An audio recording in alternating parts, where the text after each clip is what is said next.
Yo guys, sorry, you already know that today I'm bringing you guys my battle for week 4 of the TBU. This week we went against the potatoiest of gyms, Mr. Potato Jim himself of the Meath Mamoswines. We have never lost to the Meath Mamoswines before. We played them twice in one season, not last season, but the one before that. And I would like to keep that the same, but this was a really long battle, so I'm actually just going to get right into talking about the team, and without wasting any time. So from left to right, first we have Crocodile. Which was max attack, almost max speed. It was 244 Jolly. It was to outspeed Roserade, which did not show up. I had Smackdown, Earthquake, Knockoff, Pursuit, Smackdown, Earthquake for the Skarmory that could have switched in potentially, but Skarmory wasn't brought. Knockoff is good, and Pursuit for things like Victini and whatnot. I also had the Tangaberry because I figured I couldn't figure out what item I wanted to put on Crocodile, and so I just went with Tangaberry. That's the bug reducing berry, and figured it could be useful for like a Victini like U-turning, and then I could like Pursuit and take less damage, or Jolteon could be running Signal Beam because I have other things like Uxie and whatnot that are weak to bug. So I figured that could come into play. I didn't really know, and so I just kind of threw it on. My team build this week was kind of just like, not the best, but, you know, it is what it is. Vaporeon was physically defensive. Scald, Wish Protect, Heal Bell with a Walk-On Berry to lower electric attacks. Mostly like a Bolt Strike or whatever from Victini is what that was meant for. Mega Mawile was max attack, Adamant, 164 speed to outspeed something, 92 HP with Sword Stance, Sucker Punch, Play Rough, and Thunder Punch. Thunder Punch hit the Skarmory harder than anything else did, so that's what that was there for. Drampa I brought off the bench. I put Tyrantrum back on the bench, I believe. And Drampa especially defensive with Roost, Draco Meteor, Hyper Voice, Fire Blast, Leftovers, and Sap Zipper, because Roserade. Thundurus was Choice Scarfed with Volt Switch, Thunderbolt, Dark Pulse, Hidden Power, Ice, enough speed to outspeed his whole team. That's not Scarfed. Max Special Attack with the rest in HP, and I Scarfed it because I was 100% positive that he was going to Scarf either the Garchomp or the Victini to be able to outspeed everything on my team. I was especially thinking Victini, but I didn't want him outspeeding my whole team, so I Scarfed the fastest thing on my team to outspeed anything that he could potentially Scarf. And then Uxie was basically max HP with 220 speed to outspeed the Roserade, and then 44 in defense. So it's basically a max HP, max speed-ish type deal with Stealth Rock, Toxic, Side Shock, and U-turn. I basically wanted to have something to outspeed the Roserade and hit it because I was just really scared of the Roserade because it really can just have any move possible to hit everything really hard. And then also just a lot of HP, so Uxie could be bulky, and it was my Rock Setter. So that was my team, that was my thought process going in. There were some things that I felt like I under-prepped for, one of them being the Gastrodon, and the other one definitely being some things that you see here. But let's go ahead and just play the battle, because if I keep talking too much longer, I mean, at this point, this battle's probably already going to be like 20 minutes. Also, shout out to that nice and creepy music that was featured last week, also featured this week, but I'm going to send out Crocodile because I figured it was a good lead against everything, and I thought he might lead with the Victini, and then I could just pursue him turn 1, it would be cool. But he leads off the Mega Absol. Should have also thought about this and maybe let off with Mega Mawile, but Earthquake actually is a chance to kill, so I'm going to go for the Earthquake because even max attack Adamant Play Rough will not take me out.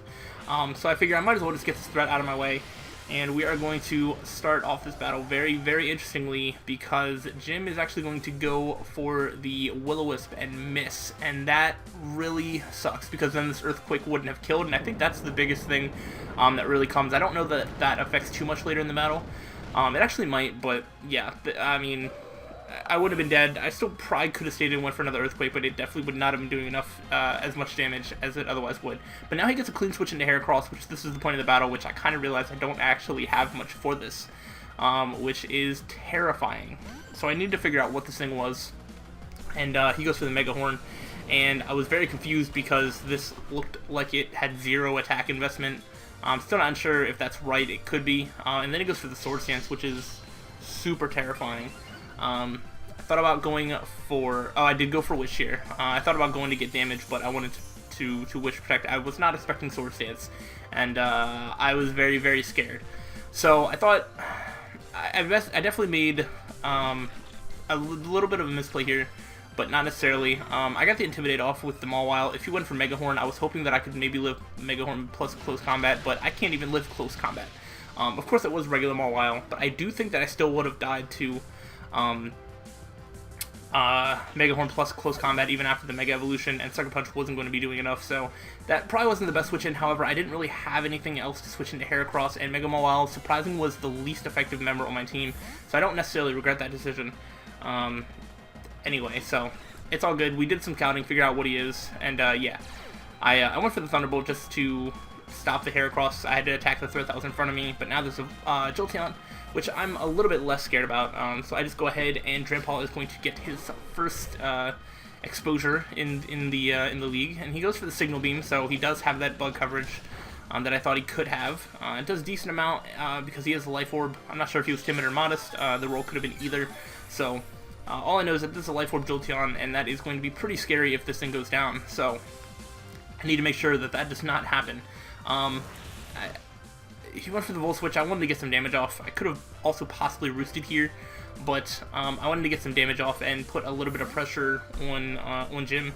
So I go for the Hyper Voice, and yeah, this turns out this is a specially defensive Gastrodon as far as I can tell, and he eats it up pretty nicely. I don't actually remember if Drampal gets any sort of grass coverage, but I don't think it does, at least not reliable ones, and it wouldn't. I didn't have it anyway, so I'm gonna have to switch out, and I go into Uxie, which is actually kind of what I wanted. The only real way to take out Gastrodon is to Toxic this thing, and so that's what I wanted to do. However, I figured he wasn't just gonna stay in because he wasn't gonna have anything to hit me with, so I am actually going to get up my Rocks this turn, which is pretty good. He did switch in to the Jolteon, so a Toxic would have been nice as well, but Stealth Rocks is going to be good long term, and he doesn't have any hazard removal that he brought. So I was pretty cool with that, and I think it was going to hurt him, especially with the Victini and whatnot. So he's actually going to reveal Hidden Power, and I stayed in to get the U-turn. I wanted Uxie to absorb that damage, and then I could have U-turned. Also, if he went for Volt Switch. If he Volt Switched, then I could have got a slow U-turn and kept the initiative. Either way, I keep initiative. I think this turn is when I thought that I was being super sneaky, and I go into Crocodile because I was bluffing Choice Scarf, completely forgetting that the first turn of the game even happened. However, worst case scenario, I still have my Tango Berry, Signal Beam is going to kill me, and I can just take him out with a knockoff. I go for the knockoff because that was good for anything that he could possibly bring in. And yeah, so now he's going to be taking rocks. I go for the knockoff, and at this point I'm like, yes, I bluffed Choice Scarf. I'm so good. But yeah, no, that he switched out. I forget why he switched out, but he couldn't have killed me anyway. Maybe that's why. But yeah, he wouldn't have been able to kill me, and he would have just lost the Jolteon there. So there's that. He goes for the Mega Horn and does miss. That actually would have done a decent amount to Thunder, so you know that sucks. But it is Mega Horn. I feel a little bit less bad about that. I definitely feel bad about the Will-O-Wisp. That one, not as much. And he has a nice switch into Gastrodon here because I don't have any grass coverage. I have Hidden Power Ice for the Garchomp, so Dark Pulse is actually the best that I have for this, and I got the most amount of damage that I could. Here I should have just went back into Uxie or whatever. He just recovered again. I didn't think he was going to do that. I thought he was going to double switch, and I think I was predicting maybe Victini or something. I was waiting for him to double switch into something, and I figured Vaporeon was like the best thing to do. So I believe I go for the Wish again, which you know, it is what it is. Yeah, I do go for the Wish. Oh, okay, so that's why actually the Mega Horn miss I don't think matters, because at this turn I go into Thundurus anyway. No, I don't. I should have went into Thundurus right here, but I guess I was trying to get Vaporeon as healthy as I want. Because I know his full moveset. I know that Mega Horn and Close Combat aren't going to be taking out Thundurus. So, that's probably what I should have done. But at +2, he actually can't take me out, especially if he's no attack investment, which is what the calcs were saying. So he's going to go for that Close Combat. He is not going to take me out, and I'm going to be able to take him out with the Scald. So this thing is down, and that was super good for me because I didn't have great ways to deal with it, so I really needed it gone, and that is a big threat that is out of my face. So I was super happy about that. Jolteon comes in. Unfortunately, even though I have my Walk-On Berry, that's still not going to be enough to tank this hit, so I'm going to need to switch out. But thankfully for me, he's soon going to like just kill himself to Life Orb Recoil. So I actually predicted the Volt Switch. I thought he was going to Volt Switch and try and put up offensive pressure on me because of the fact that he was a little bit on the back foot because I just took out a Pokemon of his. He actually goes for the Signal Beam, which in turn my Tango Berry is now going to pop. Unfortunately, I was really predicting the Volt Switch or the Thunderbolt for a lot of damage, but he didn't do that. He is just going to, yeah, he's going to do the Signal Beam, and then he's going to lose some Life Orb recoil, and I figured that now is probably the best chance. I can just go back into to Trample, because I didn't think he was going to go for Thunderbolt. If he didn't go for it that time, he's not going to predict me to switch out, whatever. He's just, you know, I figured he was just going to go for another Signal Beam or something. He doesn't have anything that could potentially take me out. Even any sort of Hidden Power Ice or whatnot would not take me out. So I'm just going to Roost Stall him to death, and I'm going to let this Jolteon take itself down. Yes, attacking it would get Drampa a kill, but that would also leave my Drampa really low health when it could still potentially be useful. So I'm just going to Roost. Roost plus Leftovers is going to get me more health than what he's going to do. And I think Jim is also going to kind of accept this fact and just kind of let his Jolteon go down, with Drampa being at as low amount of health as he can possibly get away with, which, you know, works for him. That is the decision that he chose to do. He does go down to the Life Orb recoil, and like I said, I'm just going to keep roosting to not die to that. But now he's going to get a clean switch into Garchomp, and Vaporeon is my Garchomp switch in. However, it's at low health. A Dragon Claw from Garchomp to Drampa is looking like it's going to take it out. The calc, at first I thought it was saying that it was going to do a little bit less, and I thought I had a chance to live, but I don't think I do, so I need to figure out exactly what I wanted to do. So what I decided to do is take this opportunity to sack off Crocodile, because I can at least get the Intimidate off before I die, and I don't have a switch in, and I really think that I can use Vaporeon to wish up on the Gastrodon later. I think I, you know, will still be able to manage that. Otherwise, if Vaporeon didn't have a chance to get its health back, I could have just sacked that here, but yeah, I decided to sack off Crocodile, and I thought because he had leftovers that maybe I'd even be able to outspeed him, so I actually just stayed in hoping that I could outspeed, but he is very much speed invested, which does mean I think he has to be Jolly, but I'm not entirely sure. I don't remember, but yeah, so now I knew that he was speedy, which means he didn't have HP. He also has leftovers, not a Yachi Berry, so he doesn't want to deal with his HP Ice. However, his Gastrodon does, and here is where I finally get the chance to take down the Gastrodon in the only way that I am able to on my team. Crocodile could have actually done a decent amount to Gastrodon because it was specially defensive, not physically defensive. However, it's dead now, and so is the Mega Mawile, so I'm really running out of ways to take out this Gastrodon. And then he reveals Curse, which, okay, that was pretty interesting, and I would have been a lot more scared if I didn't have Toxic, because then I would not have a way to kill this thing, like, at all. But Uxie is just going to go ahead and not really care about the Curse too much, and I can go for the Toxic. And I forget what he does here. There is an interesting order of things, because I do know now that he has Curse and he has Recover, which means that he probably has physical moves. He has Waterfall, and I'm assuming that his other move is Earthquake. But I'm just going to kind of stay in and chip this thing's health down. I got the Toxic off. He doesn't have any Heal Bell users, so I can just get some chip damage off. However, which I didn't even think about it at the time, I stayed in for chip damage, and he's actually going to go for the Earthquake because he thought I might switch in to Vaporeon to get the Water Absorb back. And after he did this, I was like, oh, you know what? That actually is a good idea. I bet now he's just going to go for the Waterfall again because he sees that I'm not going to switch out.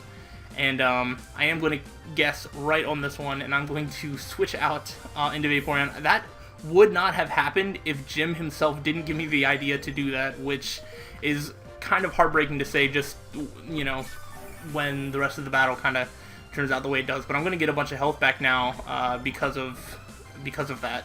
And yeah, so now because he's giving me health back, I can wish and I won't die to an Earthquake, which is what he's going to go for.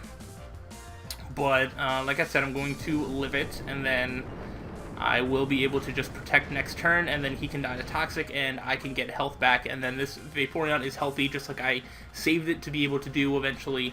And then, yeah, and it'll be helpful, because then his last two Mons are going to be Victini and Garchomp, which are the two Mons that I was most frightened of, and he's been saving this Victini. He hasn't brought it out yet, and I was really thinking that he was trying to chip as many things as he could down so he could bring in the Scarf Victini to win. That's what I thought that he was doing, but as we will soon see, that is not what he is doing, because he's actually going to send it out right now. I'm like, okay, I have my Wakon Berry still, and then I can go for a Scald. It's not going to kill him, but it is going to do a good amount of damage. But Mr. Potato Jim and the skill swap, and I was so impressed. I could not even be mad at this. I was like, oh my gosh, he just got Water Absorb, and Scald is my only attacking move. I think in his words, I basically would have got dunked on, because, like, Wish, Protect, Heal Bell, and then Scald. So, dang. But yeah, I didn't want to switch into this. I didn't exactly know what I was working with, though. But now, based on that damage, I'm thinking that he's, like, you know... Well, because he went for Skill Swap, and now he went for Fusion Bolt, I know he's not Scarfed, he's not Banded, he's nothing like that. He's not Life Orb, so he's a little bit easier to deal with than I thought. But that Garchomp is still around, and I want to make sure that Vaporeon is healthy enough for it. But now he goes for the Flame Charge, so that reveals Flame Charge, Fusion Bolt, and the Skill Swap. So I was pretty convinced that his last move was probably going to be like V-Create or something. So I was like, oh, he doesn't have anything to hit Drampa. That's pretty awesome. I guess I get to just stall him out with Drampa, and it's going to be no problem from here on out. Drampa can just, you know, basically win. I wanted to go for a Draco Meteor, but then I would be lowering my own special attack. Probably maybe shouldn't have even brought it, but Hyper Voice is going to be a nice middle move, but he actually has Brick Break, and I'm like, oh, sneaky, sneaky. Of course he did. I brought Drampa off the bench, so he probably figured that I was bringing it as a Victini check, which it kind of was a semi-check, but it was more for Roserade. But I do, you know, resist most of the moves that Victini usually packs, so that was a good bring, and I figured just let Drampa go down here, because there's no point in not doing that. So, now we get to a really cool part of the battle, for me anyway, because I sent out Thundurus, because I know he can't take me out with any of the stuff that he has, and I should be able to take him out with the Dark Pulse. However, he reveals the Cobra Berry, and at this point I'm just hoping that he does what I think he's going to do, and he does. He goes for the Flame Charge, and I was just like, oh, like, Jim's going to think that he's faster than me, and he's going to be so upset when this Dark Pulse goes first, and his Victini is dead, and that is exactly what happens. I go for the Dark Pulse, and this Victini does die, and that was basically his last hope fading away, because now the Garchomp is going to come in. It's his last Pokemon. HPS has a good chance to take it out, and Vaporeon has at a pretty good amount of health. So I go into Vaporeon, kind of just... Well, I had to switch out anyway, because when Thundurus comes back in, it needs to be locked into HP so that way it can take out the Garchomp. But you see that Dragon Claw does amount. I'm thinking about about Wish Protecting, then I'm just like, that's not going to get me a kill as fast as I wanted to. So I actually decide to go for a Scald here, which really ends up working because he goes for the Substitute. I really did think about Wishing Protecting, but this game was getting down to about 10-11 minutes, and I didn't want to use all that time to just stall him out. Which is why I Scalded, and that ended up working out for me, because now I know he has Substitute, which means that I don't really want to be Wishing Protecting that much. I did want to preserve this 3-0, however, I think just based on how much Dragon Claw was doing, and how much I would get back from Wish Protect without leftovers, that it just wouldn't have been working that much. I'm not entirely sure, so I just keep Scalding, and figured that I'll let Vaporeon go down. However, because I got the burn, now I can Wish Protect without stalling too many more turns. So if he didn't get burned, and I kept Wish Protecting, it would have been at least a 5-minute process, I think, and it would have started get down to the timer, and I didn't want to end up timer stalling. I didn't want any of that shenanigans or whatnot coming down. But because he's burned, I know that I have a good chance to live this, and then I can just Wish Protect, and then I can just go for 2 more Scalds, and that can end the game. And worst comes to worst, if you get some sort of crit, if something weird happens, then I have Thundurus that just comes in, HP Ices, and I win. So I either win 2-0 or 3-0 here, and I'm hoping for the 3-0 now. Now that that burn has given me a chance to do it in a timely manner, because, like I said, if I wouldn't have been able to do it in a timely manner, so if Garchomp didn't get burned, then I would have just let Vaporeon die. But he goes for the Stealth Rocks just to, you know, say like, hey, kill me, and trust me, I'm trying to kill him, but, you know, I need to make sure that I don't die, because I don't want to risk my differential. The division that I'm in is actually starting to look really close, and I definitely cannot be wasting any sort of differential if I don't have to. So that is basically going to be 2 more Scalds, and that's just going to be the end of the game. No more wishing, no more protecting. If he gets, you know, a crit on one of these earthquakes, then congrats, he can take me out. But yeah, like I said, I've tried for the 3-0, but I didn't necessarily need for it to happen that way because I didn't want time to run out and then there'd be a timer thing, and that's always a whole bunch of issues that I don't want to deal with. So yeah, I'm just going to this last thing, he does earthquake, he does not get a crit, I do Scald, and it is going to be a 3-0 victory, which is really nice. So we have won 2 games in a row, and it is it's very awesome. So we're now 2-2. I don't remember what our differential is. It's close to 0. I think it might be -1, -2, or something like that. But yeah, we did win, and this was really awesome because I didn't feel super confident going in, and I think what really helped me out is, of course, that turn 1 probably tilted Jim a little bit, which really was unfortunate. But when I saw things like Heracross start setting up on me, when I saw things like Gastrodon that I was trying to figure out how I was supposed to deal with, when there was all these mons that were in my face and starting to do things that I didn't know what I was going to do, instead of panicking, instead of getting on tilt myself, I just stayed calm and I made moves that would help give me the best chance to win, and they ended up working out. There were some 50-50s that didn't work out for him, that did work out for me. There were some that didn't work out for me, and that did work out for him. So, you know, it's just one of those games that it was such a roller coaster of emotions that it was, you know, it is what it is. I did the best that I could to win. I kept a level head, and that really seemed to help out. And I was able to win, so I really can't be upset about that. And yeah, as much as I feel kind of weird about this win, because I don't feel like I won like in like a super like convincing manner, a win's a win, and I'll take it. And we have 4 more games of the regular season, which we have a chance to win all of them. So I'll just tell you guys the rest of my schedule now. Next week we're going to be taking on RTK and the Portland Timbers, which the last 2 times I've played them, I believe I've won at least 2 times. And then I don't remember what order, but I'm pretty sure then we play Paul, who has yet to win a game so far. And I also beat him the last time I played him. Then we play Frito, who I beat the only time I've played him. And then we play Cloud, who I played last season, and I beat him. So every single person left in our schedule are people that I've beaten before. So I feel very confident. I just need to make sure that I don't get overconfident and, you know, not prepare as much as I should. I'm going to make sure that I prepare as much as I should because I have a good chance of playoffs, and I really want to take advantage of doing that. So that has been this week. Let me know all your thoughts on the battle. Sorry for this little bit of a long video, and I will see you guys next week when we do play RTK. So thanks for watching, and until the next time, guys, stay sly.